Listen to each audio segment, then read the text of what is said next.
جس نے قرآن کو کھول کر نہیں دیکھا، راتوں کی تنہائیوں میں اس کی تلاوت نہیں کی، اس کے پیغام کو نہیں سمجھا، تو یہ آنکھیں اس لیے رب نے دی تھی کہ اس سے میرا قرآن پڑھو، تو قیامت کے دن وہ شخص نابینا اٹھایا جائے گا۔ میرے حضور نے ارشاد فرمایا کہ راتوں کی تنہائیوں میں اٹھ اٹھ کے قرآن پڑھا کرو اور قرآن پڑھتے ہوئے رویا کرو۔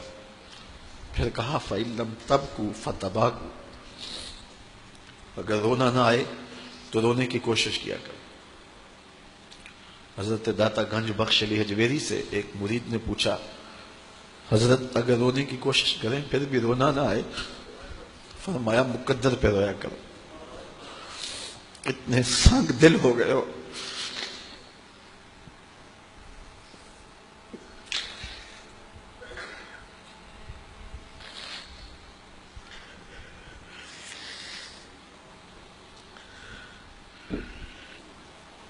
امام ابو نعیم نے حلیہ میں لکھا، لا خیر فی عین لا تبکی من خشیت اللہ، اس آنکھ میں کوئی بھلائی نہیں ہے جو رب کے خوف میں روتی نہیں ہے۔ رومی کہتے ہیں جہاں پانی چلتا ہے وہاں سبزہ اگتا ہے، اور جہاں آنسو چلتے ہیں وہاں رب کی رحمت اترتی ہے۔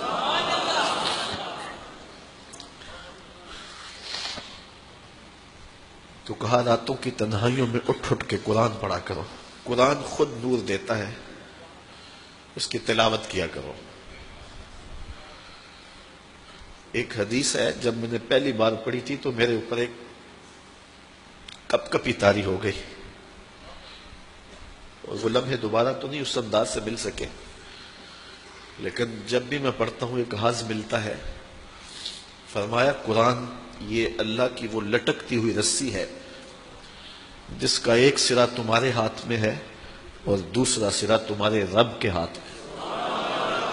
کرنٹ لگتا ہے کہ یہ وہ قرآن ہے جس کا ایک سرا رب کے ہاتھ میں ہے تو دوسرا سرا تمہارے ہاتھ میں ہے۔ تو کہا قرآن ڈائریکٹ فیض دے گا، قرآن ڈائریکٹ نور دے گا۔ علامہ اقبال نے اپنے ایک ملنے والے کو خط لکھا، کہا ترجمہ نہیں بھی آتا تو پھر بھی تلاوت کرو، خالی تلاوت کرنے والے کے قلب کا تعلق حضور کے دل سے جڑ جاتا ہے۔ سیارہ ڈائجسٹ کا ایک قرآن نمبر چھپا تھا، اس میں ایک شخص کی کہانی لکھی تھی کہ قبر کھودتے اس کی قبر کھل گئی، لوگوں نے دیکھا کہ قبر میں روشنی ہے اور کفن بھی میلا نہیں ہوا، اور وہاں گلاب اگے ہوئے ہیں جس کی خوشبو سے ماحول میں عطر پھیلا ہے۔ تو لوگ اس نشان پہ صاحب قبر کا گھر تلاش کرتے رہے، اس کی بیوہ سے ملاقات ہو گئی، اگرچہ وہ بہت زیادہ بوڑھی ہو چکی تھی۔ پوچھا تیرے شوہر کا کیا عمل ہے کہ ہم نے اس کی قبر میں روشنی بھی دیکھی ہے اور خوشبوئیں بھی دیکھی؟ اس نے کہا میرا شوہر ایک دیہاتی شخص تھا، مجھے کوئی اس کا ایسا عمل نظر نہیں آتا، ہاں یہ مجھے یاد ہے کہ وہ قرآن مجید تو نہیں پڑھا تھا لیکن اس کتاب سے محبت اسے بڑی تھی، اور صبح جب نماز پڑھنے جاتا تو لوگ قرآن مجید کھول کے بیٹھتے تو اسے بڑا دکھ ہوتا کہ میں بھی قرآن پڑھا ہوتا تو مجھے بھی یہ برکت نصیب ہوتی۔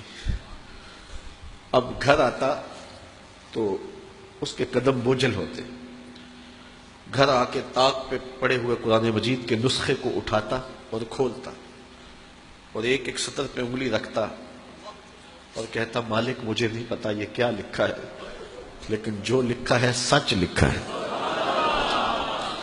پھر نیچے آ جاتا، کہتا مالک مجھے نہیں پتا یہ کیا لکھا ہے، میری بدقسمتی کہ مجھے نہیں پتا، لیکن جو لکھا ہے سچ لکھا ہے، تیرا کلام ہے۔ انگلیاں پھیرتا جاتا اور یہ کہتا چلا جاتا یہ بھی حق ہے، یہ بھی حق ہے، یہ بھی حق ہے اور یہ بھی حق ہے۔ تو آج اس کی قبر میں جو اجالے پھیلے ہوئے ہیں تو اس قرآن کی محبت کی وجہ سے ہے۔ اللہ ہم سب کی قبروں میں روشنیاں کر۔ چونکہ ہماری تحریک قرآن مجید کی تحریک ہے تو اللہ کی کرم نوازیاں ہو جائیں.